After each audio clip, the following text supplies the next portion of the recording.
ಇವತ್ತು ನಮಗೆ D M Pujar sir ಅವರು ಈಗ 18-20 ವರ್ಷದಿಂದ ನಮ್ಮ ಗಿಣಿಗೇರಿ ಗ್ರಾಮದಲ್ಲಿ ಅವರು ವಾಸ್ತವ್ಯ ಮಾಡಿದ್ರು.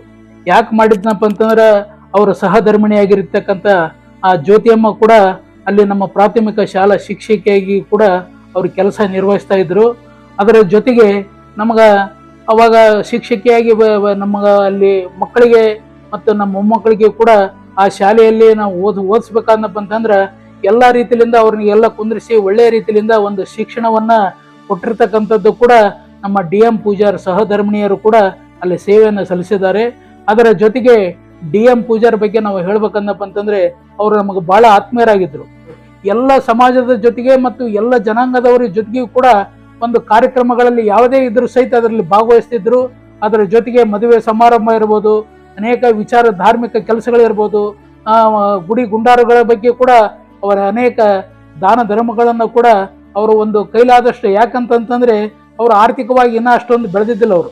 ಯಾಕಂತಂದ್ರೆ ಅವರಲ್ಲಿ ಒಂದು ಸರಸ್ವತಿ ಅವರಲ್ಲಿ ಒಂದು ಶಕ್ತಿ ಕೂಡ ಅವರಲ್ಲಿ ಮನೆ ಮಾಡಿತ್ತದು. ಆ ಸರಸ್ವತಿ ಇವತ್ತು ಒಂದು ಉನ್ನತ ಹುದ್ದೆಗೆ ಹೋಗ್ಬೇಕಂದಪ್ಪ ಅಂತಂದ್ರೆ ಅವರ ಒಂದು ವಾಕ್ಚಾತುರ್ಯ, ಅವರ ಒಂದು ಜ್ಞಾನ ಇವತ್ತು ಒಂದು ಸಮಾಜಮುಖಿಯಾಗಿ ಬೆಳೆದಿರ್ತಕ್ಕಂಥವ್ರು ಅಂತಂದ್ರೆ ಅದು ಡಿ ಎಂ ಪೂಜಾರ್ ಸರ್ ಅಂತ ಈ ಹೆಮ್ಮೆಯಿಂದ ನಾವು ಹೇಳ್ಬೇಕಾಗ್ತದೆ. ಆ ಕಾರಣದಿಂದ ಇವತ್ತು ಯಾವುದೇ ಒಂದು ಕೇಸುಗಳಿರ್ಬೋದು, ಆ ಕೇಸುಗಳನ್ನ ಅವ್ರ ಮುಖಾಂತರ ಏನಂತೆ ನಾವು ಓದೋದ್ನಾಗ ಈ ರೀತಿ ಏನಂತೆ ಸರಿಪಡಿಸ್ಕೊಂಡು ಹೋಗ್ಬೇಕ್ರಿ, ಈ ರೀತಿ ಇದು ಮಾಡ್ಬೇಕಂತೇಳಿ ಅವರೆಲ್ಲ ಮಾಹಿತಿ ಕೊಟ್ಟಾಗ ಅವ್ರು ಏನಂತೆ ಅದ್ರ ಬಗ್ಗೆ ಅವ್ರು ತಿಳ್ಕೊಂಡು ಅದನ್ನೆಲ್ಲ ಸರಿಪಡಿಸಿರ್ತಕ್ಕಂಥ ಅನೇಕ ಜನಗಳು ಕೂಡ ಅವ್ರ ಮಾರ್ಗದರ್ಶನದಲ್ಲಿ ಅವ್ರ ರಾಜ್ಯ ಸಂಧಾನಗಳು ಕೂಡ ಮಾಡಿಕೊಟ್ಟಿರ್ತಾರೆ.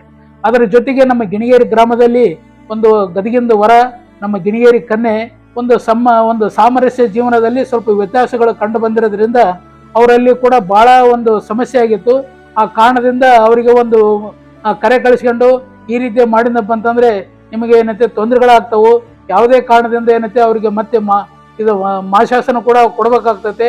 ಆ ಕಾರಣದಿಂದ ಯಾವುದೇ ರೀತಿಯಿಂದ ಮತ್ತೆ ನೀವು ಜೈಲಿಗೆ ಹೋಗ್ಬೇಕಾಗ್ತತೆ ಅಂತೇಳಿ ಅವರಿಗೆ ಮನವರಿಕೆ ಮಾಡಿ ಅವರಿಗೆ ತಿಳಿಸ್ಕೊಟ್ಟಾಗ ಅವ್ರೇನಂತೆ ಆಯ್ತು ಸರ್ ನೀವು ಹೆಂಗ ಹೇಳ್ತೀರಿ ಅದ್ರ ಬಗ್ಗೆ ನಾವು ಏನಂತೆ ನಾವು ಪರಿಪೂರ್ಣವಾಗಿ ಏನೈತೆ ನಿಮ್ದು ನಾವು ಒಪ್ಪಿಗೆ ಕೊಟ್ಟು ನಾವು ಸಹಬಾಳ್ವೆಯಿಂದ ಜೀವನ ಮಾಡ್ಕೊಂಡು ಹೋಗ್ತೇವೆ ಅಂತೇಳಿ ಆ ಒಂದು ಸಂಧಾನದ ಮುಖಾಂತರ ಅವರು ದಾಂಪತ್ಯವನ್ನ ಒಂದುಗೂಡಿಸಿರ್ತಕ್ಕಂಥ ಕೀರ್ತಿ ಅದು ಡಿ ಎಂ ಪೂಜಾರ್ಸ್ ಅವ್ರಿಗಿದೆ ಅಂತೇಳಿ ನಾವು ಹೆಮ್ಮೆಯಿಂದ ಕೂಡ ಹೇಳ್ಬೋದು.